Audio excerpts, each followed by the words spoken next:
बाबू जी, जो ऐसे लोग मनुष्य यहाँ पे है जो इन बातों पे विश्वास ही नहीं करते, ज्ञान पे या कोई भी जो स्पिरिचुअल बातें हैं उन पे, तो वो आत्माओं को क्या और 4-5 जन्म लेने पड़ेंगे ये सब बातें समझने के लिए? अभी आत्मा पर डिपेंड करता है कि जैसे कई आत्माएं हैं कि अपना कर्म भोग मनुष्य अवतार में लूला लंगड़ा बनकर भी आते हैं तो जल्दी उसका विक्रम विनाश हो जाता है। कई लूले लंगड़े बनकर भी अवतार लेते हैं। जो लूले लंगड़े बनकर, उसको गुरु बोलते हैं कि तू लूला लंगड़ा बनकर जन्म ले, तो लूला लंगड़ा बनकर जन्म लेने से उसको सारी जगत की स्थूल जगत की यातना मिलती है। तो स्थूल जगत की यातना सहन करके वो विक्रम विनाश करता है। तो फिर वो आत्माएं सूक्ष्म जगत में इमर्ज होती है मरने के बाद, तो उसको विक्रम विनाश होता है। तो सूक्ष्म जगत में ऊपर लेयर के, सूक्ष्म जगत के ऊपर के लेयर में जाने के लिए रास्ता खुल जाता है। इसलिए कई आत्मा बार बार जन्म लेती है पाप मिटाने के लिए। तो जो पाप का प्रायश्चित करना जो बोलते हैं, ये यही चीज है क्या? हाँ, प्रायश्चित करने से क्या पाप खत्म हो जाता है?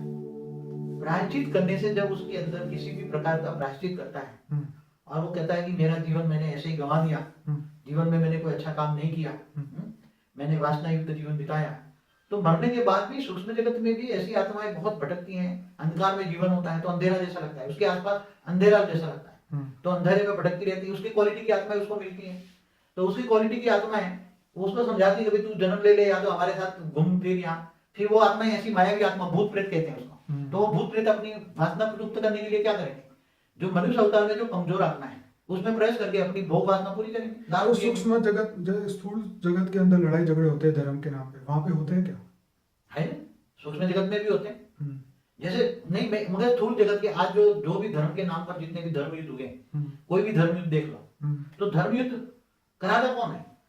धर्म स्थापक है। तो धर्म स्थापक कहाँ है? सूक्ष्म जगत में।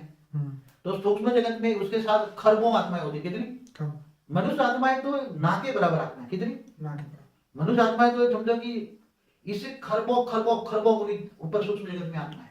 बाबू जी, इसी बात पे बीच में रुकूंगा, कहूंगा कि एक टी.बी. जोशुआ करके एक इंसान है जो कि क्रिश्चियन धर्म के अंदर चर्चों के अंदर अपना एक्सर्सिज्म का जो प्रोग्राम चलाते हैं।